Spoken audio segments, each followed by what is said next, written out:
Le chef a crié cela devant tout le monde, en désignant un Messi Ferguson 9895, une machine de près de 250 000 € que même des techniciens spécialisés n'avaient pas réussi à réparer. Les mécaniciens rirent.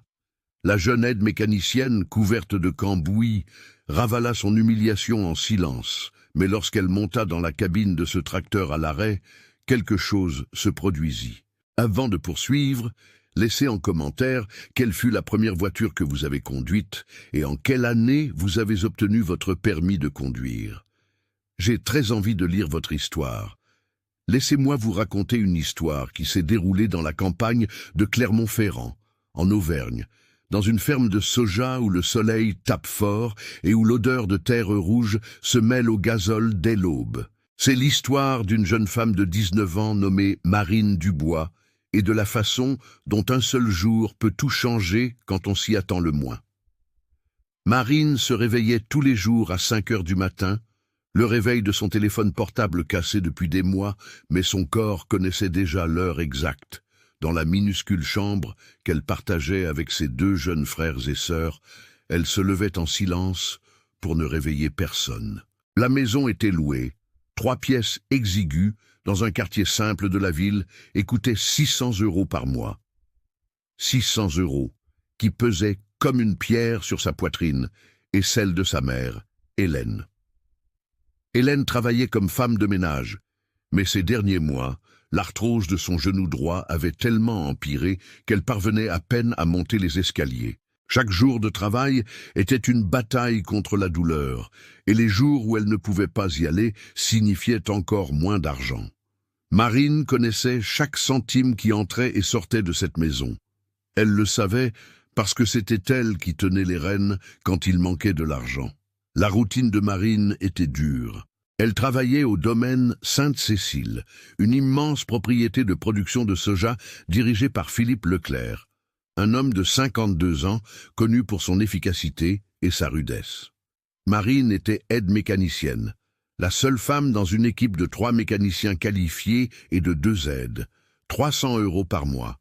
Les autres aides, tous des hommes, gagnaient 1800 €. Elle ne s'est jamais plainte, n'a jamais posé de questions, se contentant de baisser la tête et de travailler.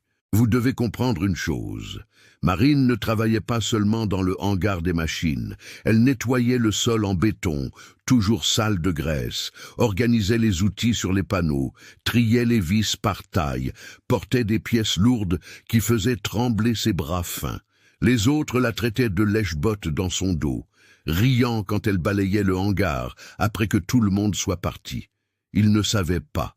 Personne ne savait que chaque effort supplémentaire, chaque tâche en plus, lui rapportait quelques sous supplémentaires. 20 € ici, 30 là. Et à la fin du mois, cela signifiait de la nourriture sur la table. Mais il y avait quelque chose qui faisait plus mal que la fatigue, plus que le salaire injuste.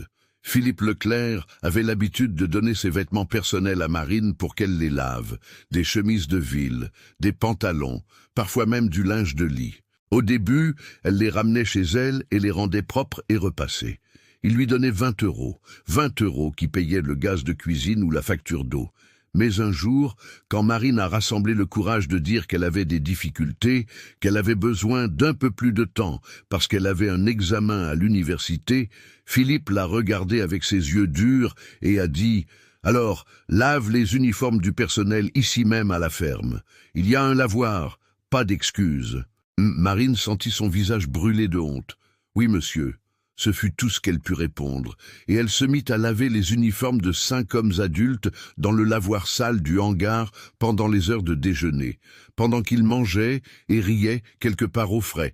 Personne ne la remerciait, personne ne semblait la voir. Le père de Marine, Alain, avait abandonné la famille 5 ans auparavant. Il était parti avec la meilleure amie d'Hélène, quelque chose qui avait brisé le cœur de tout le monde. Mais Hélène, même anéantie, n'a jamais dit du mal de lui devant ses enfants. « C'est votre père », disait-elle quand les frères et sœurs de Marine demandaient pourquoi leur père ne revenait pas. Et Marine, suivant l'exemple de sa mère, rendait encore visite à Alain quand elle le pouvait. Elle lui apportait des nouvelles de ses frères et sœurs, lui demandait comment il allait. Il demandait toujours la même chose. « Quand vas-tu me donner cette chemise d'anniversaire que tu m'as promise ?» Mais au fond d'elle, elle savait qu'elle n'avait jamais assez d'argent pour acheter une nouvelle chemise. Le soir, après 12 heures à la ferme, Marine allait à l'université pour étudier l'ingénierie mécanique. Elle avait obtenu une bourse complète grâce à ses notes, mais cela ne rendait pas les choses plus faciles. Elle arrivait le corps endolori, l'odeur de cambouis encore collée à ses mains, même après s'être frottée avec du savon 3 fois, et elle devait se concentrer sur des calculs complexes et des projets techniques. Ses camarades de classe n'en avaient aucune idée. Pour eux, elle n'était qu'une étudiante fatiguée de plus. Personne ne savait que cette même semaine, l'électricité de la maison avait été coupée pour la 3e fois parce qu'ils n'avaient pas réussi à payer la facture. Personne ne savait qu'il y avait eu des nuits où Marine, sa mère et ses frères et sœurs avaient vraiment eu faim. Pas cette faim de ceux qui ont sauté un repas, cette faim qui fait mal au ventre, qui donne la tête qui tourne, qui fait qu'on se couche et qu'on ne peut penser qu'à « demain il y aura quelque chose, demain ça ira mieux ». Mais Marine avait un secret, un talent que personne à la ferme n'imaginait. Quand elle était enfant, elle passait ses après-midi dans l'atelier mécanique de son grand-oncle Gérard, un homme petit et maigre qui avait dédié toute sa vie à réparer des tracteurs Messi et Ferguson. Gérard était mort il y a 4 ans, mais il avait tout appris à Marine, non pas parce qu'il pensait qu'elle serait mécanicienne. Il lui enseignait parce qu'elle montrait un intérêt sincère, parce qu'elle posait des questions intelligentes, parce qu'elle avait cette étincelle dans les yeux quand elle voyait un moteur fonctionner. « Marine, ma petite », disait-il souvent en lui montrant les pièces d'un immense tracteur. « Ce tracteur, c'est comme un cœur, tu dois écouter ce qu'il crie. Il ne suffit pas de regarder, il faut sentir. » Et Marine apprit à écouter. Elle apprit à identifier les problèmes au son du moteur, à la vibration, à l'odeur de l'huile. Elle apprit les systèmes hydrauliques, les transmissions, les capteurs électroniques, les codes d'erreur. Gérard mourut sans voir à quel point elle avait absorbé, mais il laissa à la jeune fille un savoir qu'elle portait comme un trésor caché. À la ferme, personne ne le savait. Pour Philippe et les mécaniciens, Marine n'était que l'aide qui nettoyait le sol. Une fille travailleuse, peut-être, mais limitée. Après tout, que pouvait comprendre une fille de 19 ans, pauvre, qui avait à peine terminé le lycée? Des machines agricoles complexes qui coûtaient plus d'1 demi-million d'euros. Et puis arriva cette semaine, la semaine où tout changea. Le domaine Sainte-Cécile était en panique. 3 machines agricoles cruciales étaient tombées en panne en même temps, juste à la fin de la récolte d'une gigantesque moisson de soja, évaluée à 4,2 millions d'euros. Vous imaginez ce chiffre? Philippe Leclerc était désespéré. Il avait déjà appelé 2 techniciens spécialisés du concessionnaire, des gars qui facturaient 100 € de l'heure. Aucun n'avait réussi à résoudre le problème. La machine principale, le fleuron de la ferme, était un Messi Ferguson 9895. Un tracteur rouge imposant, rutilant, équipé d'une technologie de pointe, d'un système de pilote automatique, d'un GPS de précision millimétrique, d'un ordinateur de bord avec écran tactile, moteur turbo-compressé de 570 chevaux, près de 250 000 € pour une seule machine. Et il était à l'arrêt, mort, sans démarrer correctement, depuis 3 jours. Les 3 mécaniciens qualifiés de la ferme avaient tout essayé. Ils avaient remplacé la batterie, vérifié le système électrique, testé l'injection de carburant, vérifié les capteurs, rien. Le tracteur démarrait, mais entrait en mode de protection et s'éteignait tout seul. Les techniciens du concessionnaire avaient effectué un diagnostic électronique complet, changé des modules, recalibré des systèmes, rien n'avait fonctionné. Philippe arpentait le hangar comme un lion en cage. Le délai pour achever la récolte touchait à sa fin. Chaque jour de retard signifiait un risque de perte d'une partie de la récolte. Des pluies pouvaient arriver, des parasites pouvaient attaquer. 4 millions d'euros en jeu à cause d'une machine à l'arrêt. Ce fut un jeudi après-midi, avec le soleil de plomb et la chaleur insupportable à l'intérieur du hangar, que Philippe perdit patience. Marine était dans un coin, à genoux sur le sol, nettoyant une tache d'huile avec un chiffon et un dégraissant. Elle venait de revenir du lavoir, où elle avait lavé un autre tas d'uniformes. Ses mains étaient rouges et rugueuses, à force de savon, ses cheveux attachés en une simple queue de cheval, sa vieille chemise de travail tachée, son jean usé. Elle ne leva même pas les yeux quand Philippe entra dans le hangar. Mais Philippe la regarda et quelque chose en lui, peut-être le désespoir, peut-être la frustration accumulée, peut-être simplement la cruauté qui habite certains hommes quand ils se sentent impuissants, lui fit avoir une idée terrible. « Toi !» cria-t-il, pointant du doigt Marine. « Toi qui te mêles de tout, qui veux montrer ton zèle, viens ici !» Marine se leva, le cœur battant la chamade. Les autres mécaniciens arrêtèrent ce qu'ils faisaient pour regarder. Philippe était rouge, les yeux brillants de colère et de désespoir mêlés. « Tu as 20 minutes, dit-il, la voix résonnant dans le hangar silencieux, pour diagnostiquer ce tracteur. Le rire des autres mécaniciens déchira l'air comme des couteaux. Vous n'imaginez pas ce que Marine ressentit à ce moment-là. Ce rire qui résonnait dans le hangar comme si c'était la chose la plus drôle du monde. Les 3 mécaniciens qualifiés, les 2 aides, même le responsable du magasin qui était venu chercher des pièces. Tous riaient d'elle. « 20 minutes !» répéta l'un des mécaniciens en tapant dans ses mains sur sa cuisse. « Le chef pense qu'elle va faire un miracle.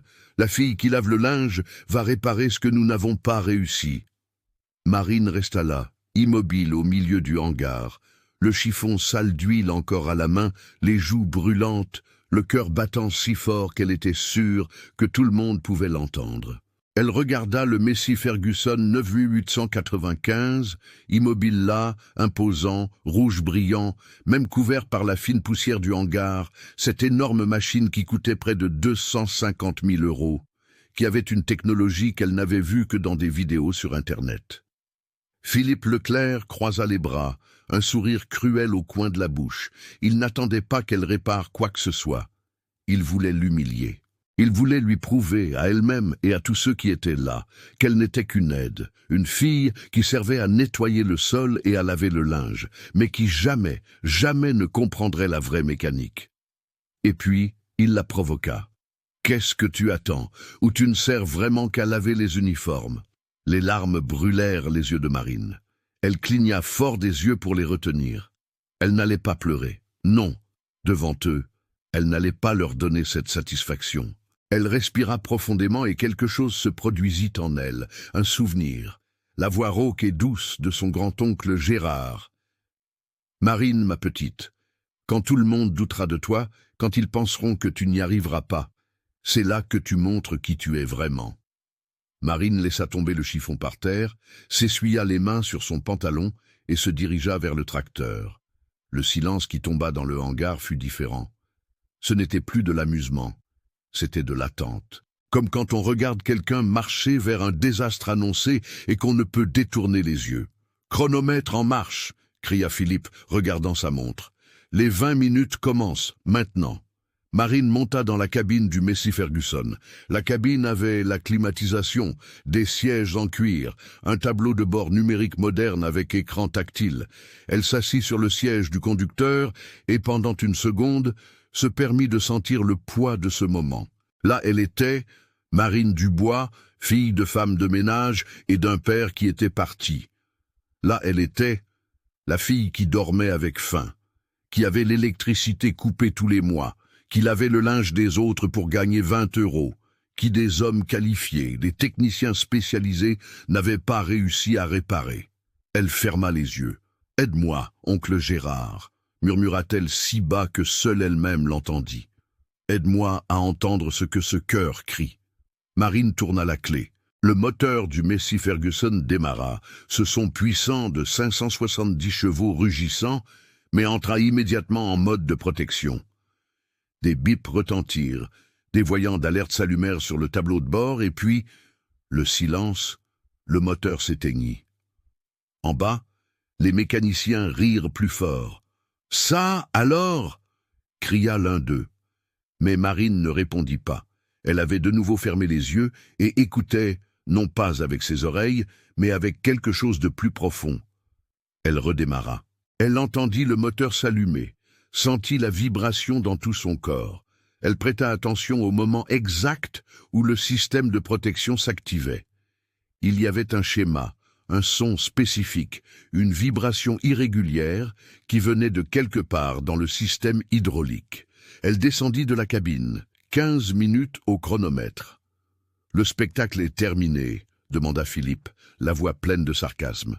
Marine se dirigea vers le côté du tracteur, ouvrit le compartiment d'accès au système hydraulique. L'odeur forte d'huile hydraulique envahit son nez. Elle regarda le fouillis de tuyaux, de cylindres, de valves, de capteurs. Pour les mécaniciens, c'était un labyrinthe. Pour Marine, c'était une carte que son oncle Gérard lui avait dessinée dans la tête des centaines de fois. Elle se pencha, passa la main sur le circuit de transmission, sentit la température, vérifia la pression visuelle des tuyaux, et puis ses doigts trouvèrent un petit capteur, de la taille d'un briquet connecté au circuit de transmission hydraulique, le capteur de pression du système. Marine sortit une lampe de poche de sa poche, éclaira le capteur. Il y avait une minuscule fissure dans le corps en plastique, si petite qu'elle était presque invisible. Mais elle était là. Et cette fissure causait une lecture erronée de la pression, faisant croire à l'ordinateur de bord qu'il y avait une défaillance critique dans le système, activant le mode de protection et coupant le moteur. C'était une pièce qui coûtait 150 €. Une pièce minuscule paralysait une machine de près de 250 000 €, 10 minutes au chronomètre. Marine se leva, se dirigea vers Philippe et les mécaniciens. Le silence était maintenant absolu. Elle n'avait plus les yeux baissés. Elle regarda directement Philippe. « Capteur de pression du circuit de transmission hydraulique défaillant », dit-elle d'une voix ferme. « Code d'erreur P0642. Le capteur présente une fissure structurelle provoquant une lecture de pression incohérente. Le module électronique l'interprète comme une défaillance critique et active la protection du moteur. J'ai besoin d'un nouveau capteur. Code de pièce 424M1. Compatible avec Massey Ferguson série 9800. Valeur approximative de 150 €. Chez le concessionnaire de Lyon. La mâchoire de l'un des mécaniciens tomba littéralement. Philippe cligna des yeux plusieurs fois, comme s'il ne parvenait pas à traiter ce qu'il venait d'entendre.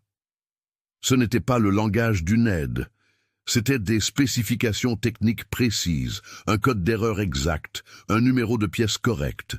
« Comment vous… » commença Philippe, mais il ne put terminer sa phrase.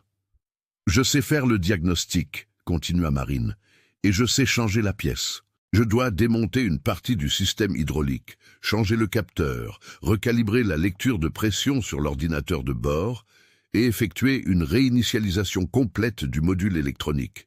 Temps estimé, 4 heures de travail. » L'un des mécaniciens qualifiés, un homme de 35 ans nommé Michel, qui avait toujours été le plus arrogant, fit un pas en avant. « Impossible !» accusa-t-il. « Nous avons vérifié tous les capteurs. Tous ont effectué un diagnostic électronique complet. » Marine le regarda et, pour la première fois de sa vie, elle ne baissa pas la tête. « Vous avez vérifié le diagnostic électronique » dit-elle calmement. Mais le capteur fissuré ne génère pas d'erreur dans le système car la fissure est structurelle, non électronique. Il transmet toujours un signal, mais un signal incorrect. L'ordinateur ne l'identifie pas comme un capteur défectueux, il l'identifie comme une pression réelle hors des paramètres. C'est pourquoi le code PZB-JD642 apparaît comme une erreur de transmission et non comme une erreur de capteur. Une inspection visuelle et manuelle du composant physique est nécessaire. Le silence qui tomba fut assourdissant. Philippe Leclerc déglutit difficilement. Il regarda les mécaniciens. Il regarda le tracteur. Il regarda Marine, cette jeune fille maigre, en vieil uniforme qu'il avait humiliée, qu'il avait envoyé laver le linge, à qui il payait 300 € alors qu'il payait 1800 € aux autres aides. « Vous êtes sûr ?» demanda-t-il et sa voix avait changé. Il n'y avait plus de sarcasme, il y avait quelque chose qui ressemblait à de la peur. Absolument, répondit Marine. Philippe passa la main sur son visage. La récolte de 4,2 millions d'euros était en jeu. Chaque heure perdue était de l'argent qui s'écoulait.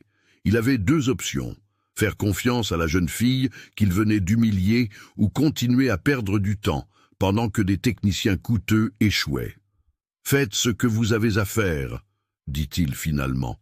Mais si vous cassez quelque chose, je ne casserai rien. Marine l'interrompit.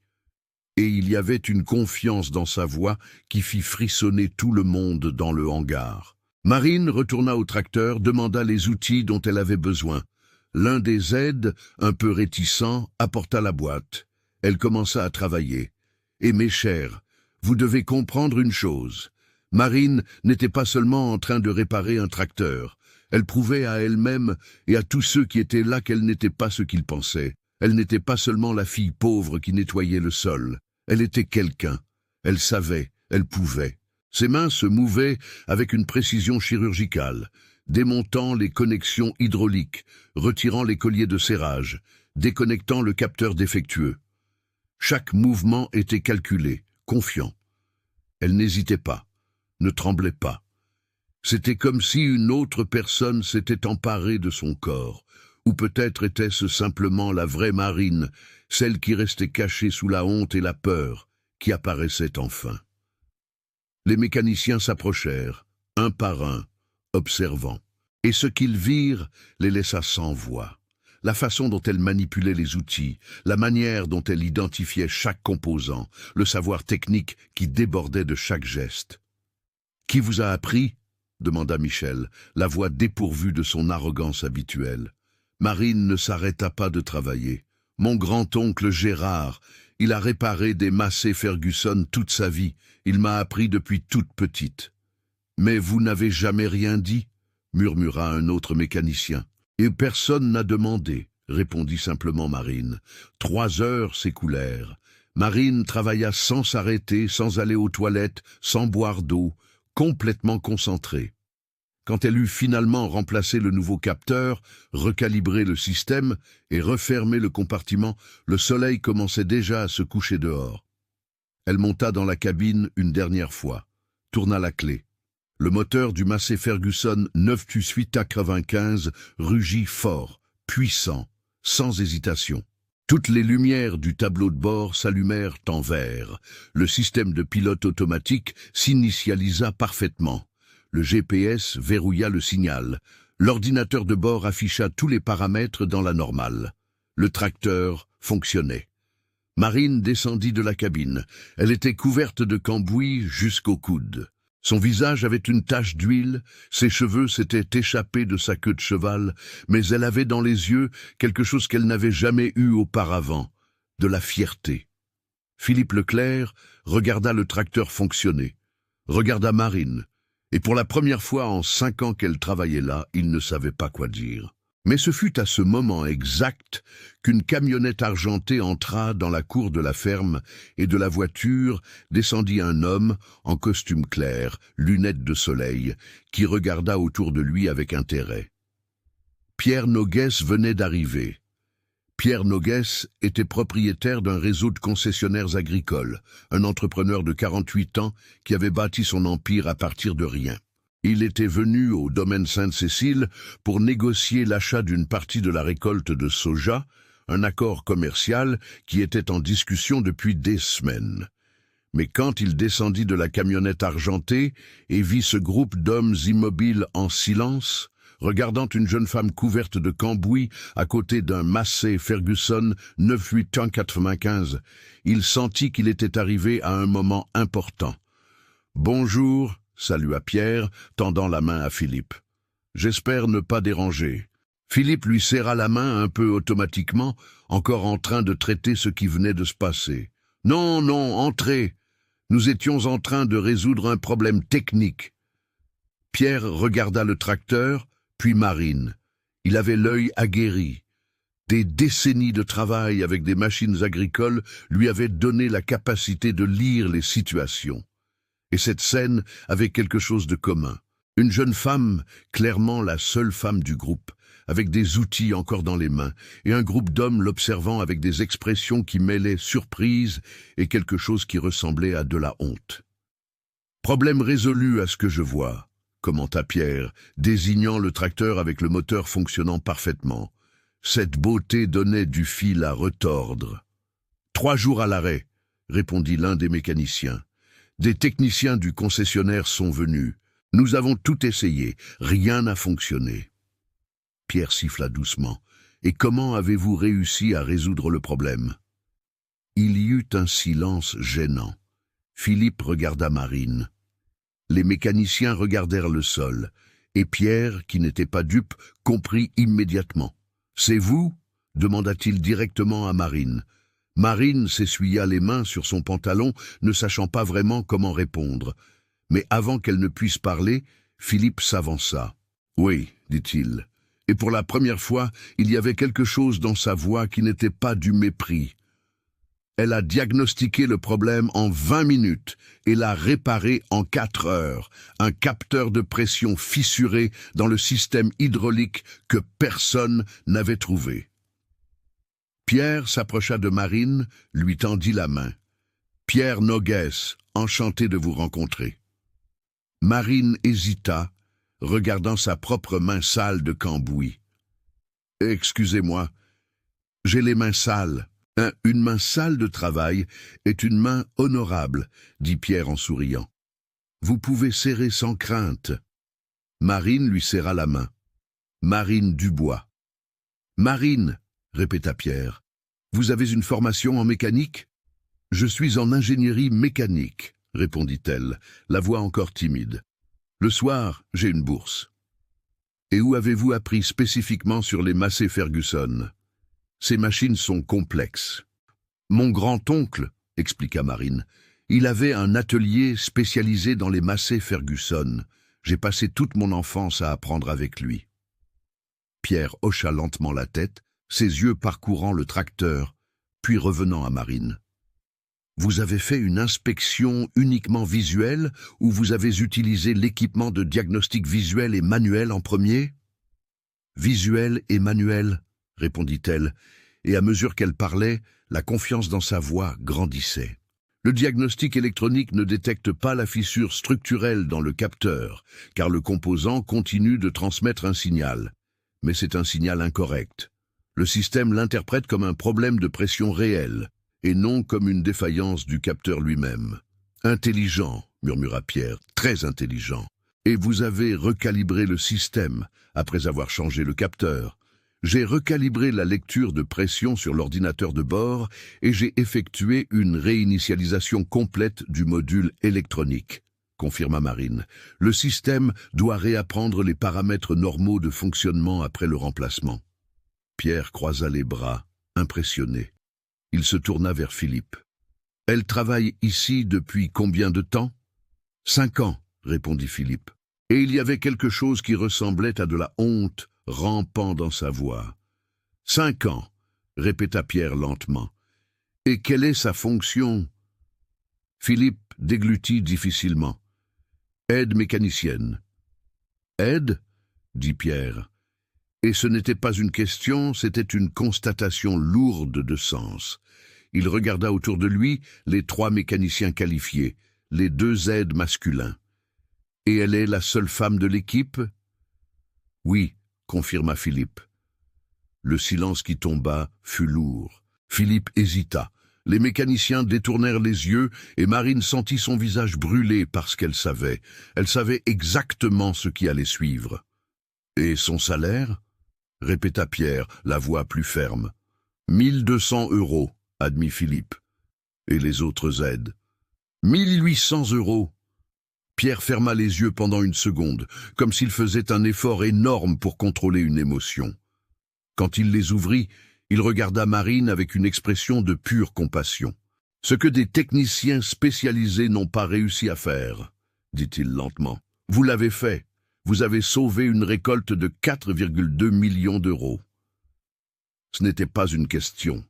C'était la constatation d'une injustice si évidente, si brutale, que la mettre en mots rendait l'air lourd. Marine baissa la tête. Les larmes qu'elle avait retenues toute la journée revenaient, brûlantes derrière ses yeux. Mais Pierre fit un pas en avant et fit quelque chose d'inattendu. Il posa sa main sur son épaule, doucement, paternellement. « Regardez-moi, demanda-t-il. Marine leva les yeux et vit chez cet homme en costume clair quelque chose qu'elle n'attendait pas, un respect sincère. « Vous avez du talent, dit Pierre. Du vrai talent, le genre de talent qu'on n'apprend pas à l'université, qui vient de l'intérieur, et vous êtes gaspillé ici. »« Monsieur Pierre, commença Philippe, mais Pierre leva la main pour demander le silence. « Quel âge avez-vous » demanda-t-il à Marine. « 19 ans. » 19 ans et vous comprenez déjà les Massey Ferguson série 9-800, mieux que des techniciens certifiés. Pierre secoua la tête, impressionné. « Marine, je veux vous faire une proposition sérieuse. » Le cœur de Marine s'emballa. « Une proposition ?»« J'ai un réseau de concessionnaires à Lyon, » expliqua Pierre. « Nous travaillons avec les principales marques de machines agricoles du pays. Et j'ai besoin de gens compétents, de gens qui comprennent vraiment, de gens qui ont la passion du travail, pas de gens qui n'ont qu'un diplôme accroché au mur. » Il fit une pause, observant sa réaction. « Je veux vous embaucher comme mécanicienne spécialisée, » dit-il. « Salaire initial de 4 500 €, mutuelle complète pour vous et votre famille. Chèque repas et je paie ce qui manque à vos études.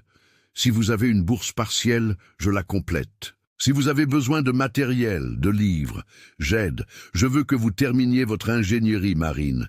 Et quand vous serez diplômé, nous parlerons d'un poste d'ingénieur dans l'entreprise. » Marine resta paralysée. 4 500 €. Une mutuelle pour elle et sa famille. Sa mère, atteinte d'arthrose, pourrait suivre un traitement. Ses frères et sœurs pourraient aller chez le médecin quand ils seraient malades. 4 500 €. C'était presque 4 fois ce qu'elle gagnait maintenant. C'était la différence entre mourir de faim et vivre dignement. « Pourquoi » murmura-t-elle. « Pourquoi faites-vous cela » Pierre sourit, un sourire triste. « Parce que j'en ai assez, » dit-il sincèrement. « Assez de voir le talent gaspillé à cause des préjugés. Assez de voir des gens pauvres et talentueux, sans opportunité, tandis que des gens riches et médiocres ont tout sur un plateau d'argent. » Il regarda autour de lui Philippe, les mécaniciens. « Dites-moi, » demanda Pierre, « combien de fois a-t-elle nettoyé ce hangar, organisé des outils, porté des charges lourdes, fait un travail qui n'était pas le sien? Et vous, qu'avez-vous fait? Vous avez ri d'elle? Vous l'avez moins payée? Vous l'avez traitée comme si elle était inférieure ?» Le silence était absolu. Philippe avait la tête baissée. Les mécaniciens ne pouvaient pas regarder Pierre et Michel, le plus arrogant de tous, avaient les yeux embués. « J'accepte, » dit soudain Marine, la voix ferme. « J'accepte la proposition. » Pierre sourit. « Excellent.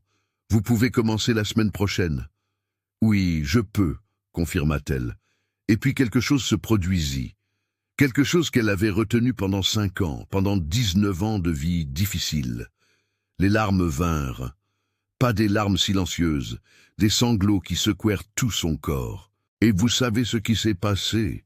Cette jeune fille qui n'avait jamais pleuré devant personne au travail, qui avait toujours été forte, qui avait toujours enduré en silence, s'effondra. Là, au milieu du hangar, devant tout le monde, elle pleura. Elle pleura des années d'humiliation, de faim, de fatigue, de douleur. Pierre l'étreignit, une étreinte paternelle, et la tint pendant qu'elle pleurait. « Tout va bien, » murmura-t-il. « Tout va bien maintenant. Vous avez réussi. Vous avez gagné. » Quand Marine réussit enfin à parler entre ses sanglots, les mots qui sortirent furent les plus honnêtes qu'elle ait jamais prononcés dans sa vie. « Ma mère est malade, » dit-elle, la voix brisée. Elle a de l'arthrose au genou, elle arrive à peine à travailler. Nous avons eu l'électricité coupée 3 fois cette année. Il y a eu des nuits où nous avons dormi avec faim, une vraie faim. Et moi, je lave le linge des autres pour gagner 20 €. Parce que chaque euro compte. Chaque euro, c'est de la nourriture, c'est des médicaments, c'est de la lumière. Je fais tout ça pour elle, et pour mes frères et sœurs. Elle respira profondément, s'essuyant le visage avec ses mains sales. Mon père est parti il y a 5 ans, continua-t-elle. Il est parti avec la meilleure amie de ma mère, mais ma mère n'a jamais dit du mal de lui. Elle ne nous a jamais montré contre lui. Et je lui rends visite quand je peux. Il demande toujours une chemise pour son anniversaire. Toujours. Et je promets toujours que je la lui donnerai. Mais je n'ai jamais d'argent, jamais. Les larmes revinrent plus fortes. Je voulais juste pouvoir donner de la dignité à ma mère. Elle le mérite. Elle a travaillé toute sa vie. Elle a élevé 3 enfants seule. Elle ne s'est jamais plainte. Et moi, je n'arrive même pas à lui acheter un médicament décent pour sa douleur. Le silence dans le hangar était sépulcral. Et puis quelque chose de surprenant se produisit. Philippe Leclerc, cet homme dur de 52 ans qui n'avait jamais montré d'émotion, commença à pleurer. Je dois vous faire comprendre une chose. Voir un homme comme Philippe Leclerc pleurer n'était pas courant. Cet homme avait la réputation d'être dur comme la pierre, de ne jamais montrer de faiblesse, de diriger la ferme d'une main de fer et d'une voix qui ne tremblait pas. Mais là, dans ce hangar, devant cette jeune fille de 19 ans qui l'avait humilié, il pleurait. Et ce n'était pas un pleur silencieux, c'étaient de grosses larmes coulant sur son visage vieilli par le soleil, la voix étranglée, le corps tremblant. « Pardonnez-moi, dit-il, et sa voix sortit faible, brisée. Tous restèrent paralysés, les mécaniciens, les aides. Même Pierre Noguès resta silencieux, témoin de ce moment. Et puis Philippe Leclerc fit quelque chose que personne n'aurait jamais imaginé voir.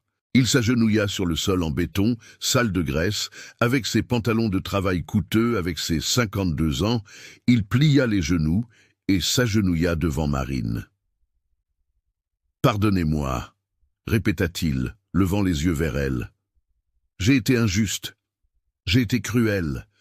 Je vous ai traité comme si vous ne valiez rien, comme si vous étiez moins que les autres. Et la vérité est que vous avez toujours été meilleur. » Marine était immobile, les larmes coulant toujours sur son visage, ne sachant que faire, que dire. « Marine, continua Philippe, la voix se brisant, j'allais faire faillite, cette ferme allait fermer, tout ce que j'avais construit allait s'effondrer. Et vous que j'ai moins payé, vous que j'ai humilié, vous que j'ai fait laver le linge, vous avez tout sauvé, vous avez dirigé quand tous ont échoué, vous avez réparé ce que personne n'a pu. » Il passa la main sur son visage, essuyant ses larmes sans honte. « Vous avez 20 minutes pour diagnostiquer ce tracteur, avais-je dit, comme si c'était une blague, comme si vous étiez incapable. Mais vous avez fait plus que diagnostiquer. Vous avez prouvé que je suis un idiot, que j'ai gaspillé 5 ans de votre talent par préjugés, par orgueil, par aveuglement. » Philippe respira profondément, essayant de contrôler son émotion. « Je vais donner 50 000 €, dit-il. 50 000 € à votre mère pour qu'elle commence un traitement digne.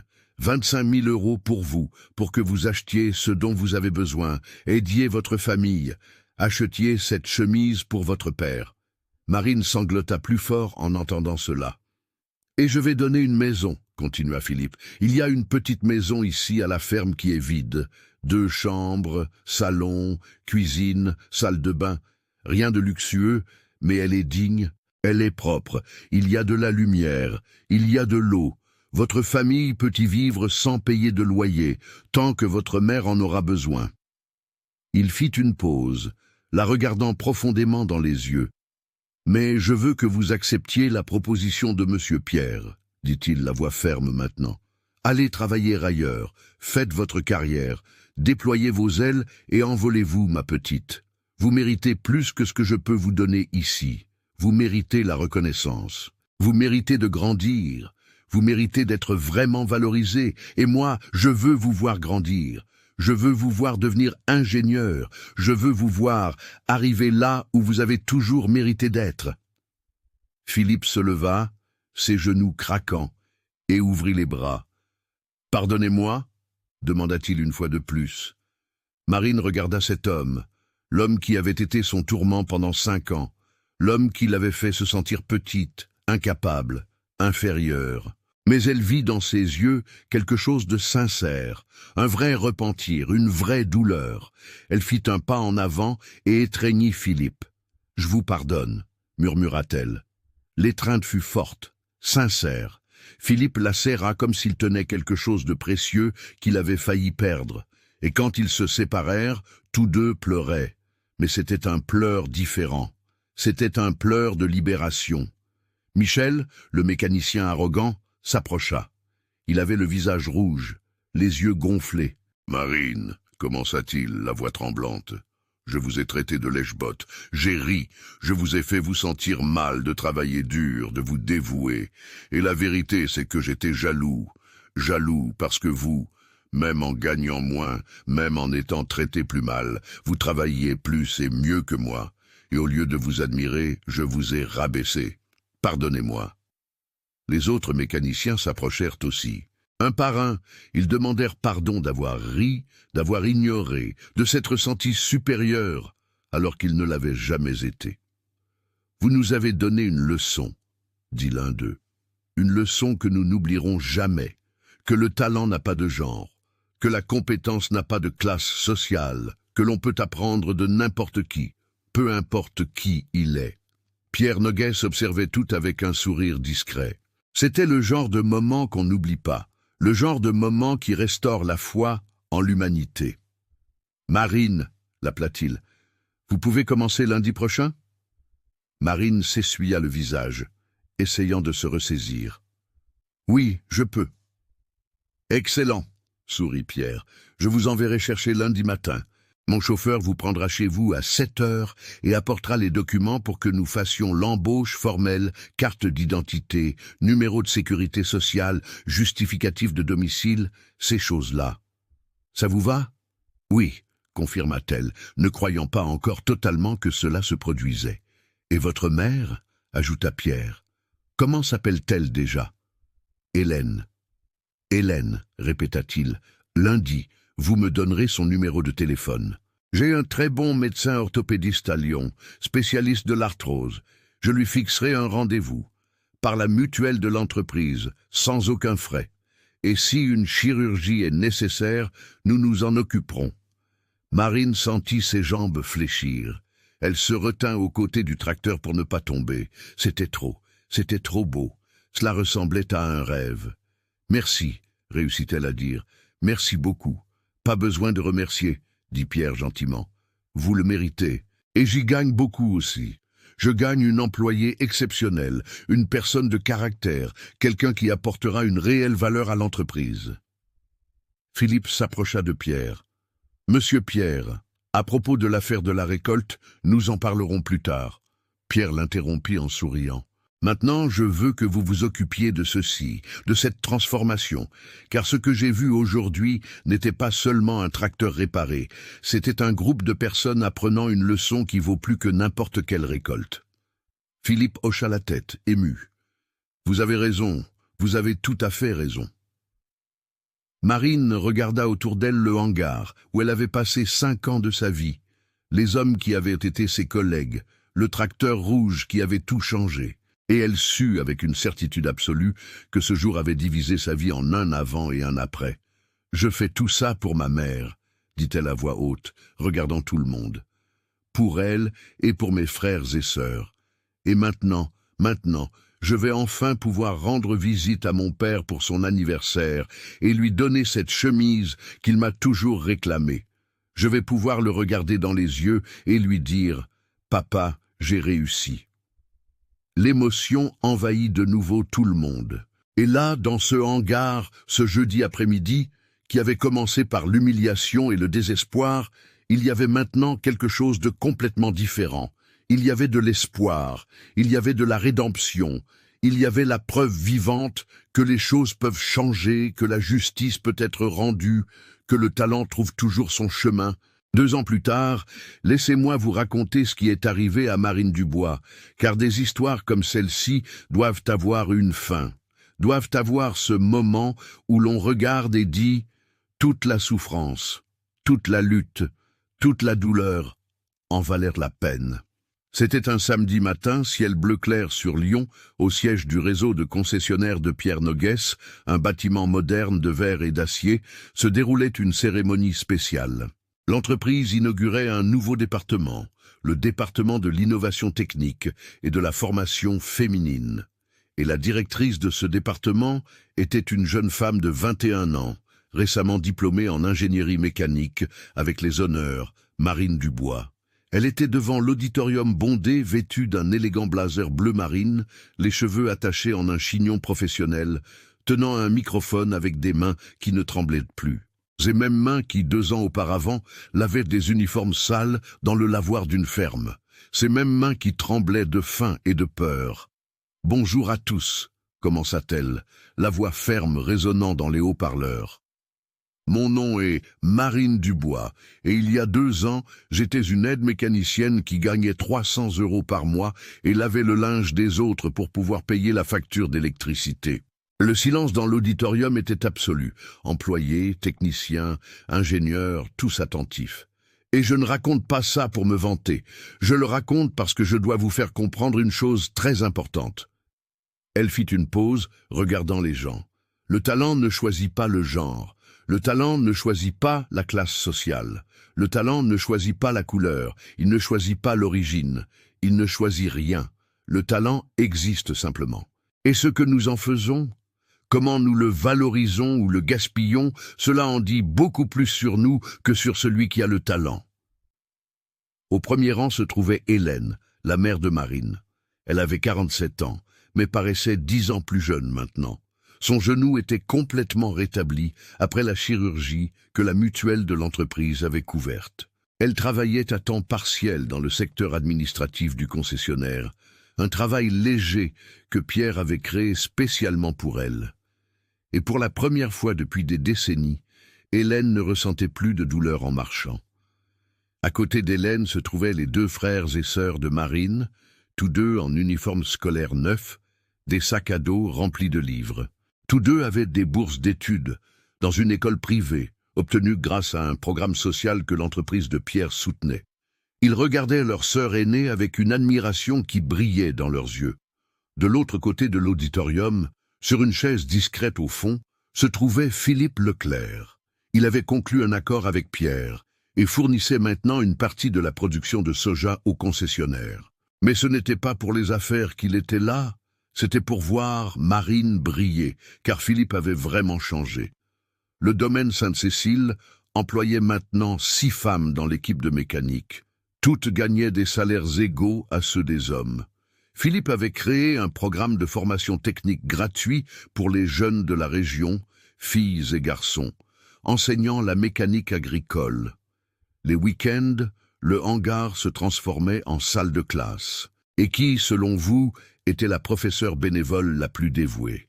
Marine, qui revenait à Clermont-Ferrand tous les mois pour enseigner. Quand j'avais 19 ans, continua Marine sur scène, j'ai vécu la plus grande humiliation de ma vie. Mon chef, devant tous mes collègues, m'a donné 20 minutes pour diagnostiquer un tracteur que des techniciens spécialisés n'avaient pas réussi à réparer. Son intention était de m'humilier, de prouver que j'étais incapable. Mais vous savez ce qui s'est passé? Elle sourit. Je l'ai réparé. En 4 heures, ce tracteur fonctionnait et ce moment, cette humiliation qui aurait dû me briser, en fait, m'a libéré. Parce que pour la première fois de ma vie, j'ai eu le courage de montrer qui j'étais vraiment. Pour la première fois, je n'ai pas baissé la tête. Les gens commencèrent à applaudir spontanément. Marine attendit que le silence revienne. « Mais l'histoire ne se termine pas avec moi », dit-elle. « Elle se termine avec ce que nous faisons des opportunités que nous recevons. J'ai reçu une opportunité de M. Pierre Noguès, qui est ici présent. » Elle désigna Pierre, qui était assis sur le côté, souriant discrètement. « Il m'a donné un emploi, un salaire juste, une mutuelle, de l'aide pour terminer mes études. Il m'a donné de la dignité. Et maintenant, c'est à mon tour de faire de même pour d'autres personnes. C'est à mon tour d'ouvrir des portes. C'est à mon tour de dire à d'autres jeunes filles pauvres, à d'autres femmes sous-estimées, « Vous pouvez y arriver, vous le méritez, vous êtes capables. » L'émotion a envahi l'auditorium. Plusieurs femmes présentes pleuraient. Le centre que nous inaugurons aujourd'hui, a expliqué Marine, offrira une formation technique gratuite aux femmes qui souhaitent travailler avec des machines agricoles. Nous enseignerons la mécanique, l'électronique, l'hydraulique, tout. Et à la fin du cours, les meilleures étudiantes seront embauchées par l'entreprise avec un salaire juste, avec respect, avec dignité. Les applaudissements furent assourdissants. Les gens se sont levés et Marine, cette jeune fille qui 2 ans auparavant pleurait en cachette dans les toilettes de la ferme, recevait maintenant une ovation debout. Après la cérémonie sur le parking, une rencontre qui mérite d'être racontée a eu lieu. Marine était en train de dire au revoir à quelques personnes lorsqu'elle a vu un pick-up familier se garer. C'était Michel. Il est descendu de la voiture, apportant une grande boîte emballée. Il s'est approché de Marine avec un sourire timide. « Félicitations, ingénieur », a-t-il dit. Et le mot « ingénieur » est sorti plein d'une fierté sincère. « Je suis venu t'apporter un souvenir. » Marine a ouvert la boîte. À l'intérieur se trouvait une belle plaque de métal poli, avec une phrase gravée. « Ingénieur Marine Lefebvre, vous aviez 20 minutes pour diagnostiquer l'impossible. Vous avez eu toute une vie pour prouver l'évidence. Vous avez toujours été extraordinaire. » Avec une admiration éternelle, la ferme Saint-Rita. Marine a serré Michel dans ses bras, tous deux pleurant de nouveau, mais c'étaient des larmes de joie pure. « Merci de m'avoir donné ces 20 minutes, a-t-elle murmuré. « Merci de m'avoir humilié ce jour-là, car c'est là que j'ai trouvé ma force. »« Tu as toujours eu cette force, » a répondu Michel. « J'étais juste trop aveugle pour la voir. » Plus tard, Marine est allée rendre visite à son père. Philippe vivait dans un appartement simple au centre de Clermont-Ferrand. Quand il a ouvert la porte et a vu sa fille, son visage s'est illuminé. « Marine, quelle bonne surprise !»« Salut, papa !» Elle a souri. « Je t'ai apporté quelque chose. » Elle lui a tendu un sac. À l'intérieur se trouvait une chemise habillée bleu clair, de la marque qu'il avait toujours désirée. Magnifique, exactement comme il en rêvait. Philippe a pris la chemise avec des mains tremblantes, a regardé sa fille avec des yeux embués. « Je, » a-t-il dit, la voix étranglée. « J'ai toujours pensé à toi, papa. » Marine a répondu. « Je n'avais juste pas les moyens de l'acheter avant, mais maintenant je les ai et je veux que tu saches. Je t'ai pardonné pour ce qui s'est passé et maman t'a aussi pardonné. » Père et fille se sont serrés dans les bras et là, dans ce petit appartement, une guérison a eu lieu. Non pas une guérison qui effacerait le passé, mais une guérison qui libérerait l'avenir. Dans la maison que Michel avait cédée à la famille de Marine, à la ferme Saint-Rita, Catherine préparait un déjeuner spécial. La maison avait été rénovée, peinte, meublée, avec 2 chambres, un salon confortable, une cuisine complète. Les frères et sœurs de Marine avaient chacun leur espace. Il y avait de la nourriture dans le réfrigérateur. L'électricité n'était plus jamais coupée, l'eau était toujours disponible. Et plus important encore, il y avait la paix. Catherine regardait par la fenêtre les champs de colza, se balançant au vent, et pensait à tout ce qui avait changé. Elle pensait à sa fille qui était devenue ingénieure, à ses enfants qui étudiaient dans une bonne école, à son genou qui ne lui faisait plus mal, au travail digne qu'elle avait. Et elle remerciait chaque jour pour la force que Marine avait eue ce jour terrible qui s'était transformé en jour de gloire. Dans la concession de Toulouse, Alain Dubois regardait par la fenêtre de son bureau le parking où Marine enseignait à un groupe de 5 jeunes femmes le système hydraulique des tracteurs. Il sourit à lui-même. Il pensait que c'était l'un des meilleurs investissements qu'il ait jamais fait dans sa vie. Non pas en termes financiers, bien que Marine se soit avérée être une ingénieure exceptionnelle, qui apportait beaucoup de valeur technique à l'entreprise, mais en termes humains, en termes de faire ce qui est juste, de donner une opportunité à ceux qui le méritent, de prouver que lorsque l'on croit en les gens, lorsque l'on les traite avec dignité et respect, tout le monde grandit. Et savez-vous ce qui s'est passé dans la région? L'histoire de Marine est devenue une légende. Les gens la racontaient, la re-racontaient, chaque fois avec plus de détails. La jeune fille modeste qui a réparé le tracteur impossible, l'aide qui est devenue ingénieur, la femme qui a prouvé que le talent n'a pas de genre. D'autres entreprises ont commencé à embaucher plus de femmes, d'autres fermes ont commencé à payer des salaires justes. De jeunes filles qui pensaient que la mécanique n'était qu'une affaire d'hommes ont commencé à rêver différemment. Et tout cela grâce à une jeune femme qui a eu le courage de ne pas baisser la tête quand le monde a essayé de la faire se sentir insignifiante. 2 ans après ce jour dans le hangar, un samedi après-midi, Marine est retournée à la ferme Sainte-Rita pour une autre leçon du programme de formation. 20 jeunes étaient là, 16 jeunes filles et 4 jeunes hommes, tous désireux d'apprendre. Et quand Marine a commencé à enseigner, expliquant les moteurs, les systèmes, les diagnostics, elle tenait toujours à répéter la même chose. Vous êtes capable, peu importe ce qu'on dit, peu importe qui doute, vous êtes capable. Votre talent est réel, votre compétence est véritable. Et ne laissez jamais, jamais personne vous faire sentir moins que ce que vous êtes. Parce que chacun de vous a une valeur immense. Chacun de vous mérite le respect. Chacun de vous mérite la dignité. Ces jeunes écoutaient les yeux brillants, car ils voyaient en elle la preuve vivante que c'était possible, que les rêves peuvent devenir réalité, que la justice existe, que le bien triomphe. L'histoire de Marine Lefebvre enseigne une vérité dont nous devons tous nous souvenir.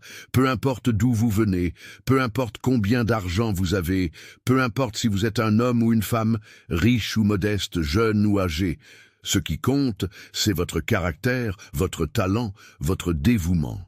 Ce qui compte, c'est de ne pas abandonner quand le monde essaie de vous faire abandonner. Ce qui compte, c'est d'avoir le courage de montrer qui vous êtes vraiment, même quand tout le monde pense que vous n'êtes rien. Parce qu'au final, nous méritons tous la dignité, nous méritons tous le respect, nous méritons tous l'opportunité de montrer notre valeur. Et quand on donne cette opportunité, quand on croit en les gens, quand on les traite avec justice et bonté, alors oui, mes chers amis, alors oui, les vrais miracles se produisent. Pas des miracles de magie, mais des miracles d'humanité, des miracles de transformation, des miracles d'un monde meilleur en construction, une personne à la fois, une opportunité à la fois, un acte de justice à la fois. Et c'est l'histoire de Marine Lefebvre, la jeune fille qui a eu 20 minutes pour diagnostiquer un tracteur et qui a utilisé ces 20 minutes pour diagnostiquer quelque chose de bien plus grand. La capacité humaine de changement, de rédemption, de croissance. Que cette histoire vous inspire comme elle a inspiré tant de gens. Qu'elle vous rappelle qu'il vaut toujours, toujours la peine de se battre pour ses rêves. Il vaut toujours la peine de croire en soi. Il vaut toujours la peine de ne pas abandonner. Parce que l'impossible n'est impossible que jusqu'à ce que quelqu'un prouve le contraire.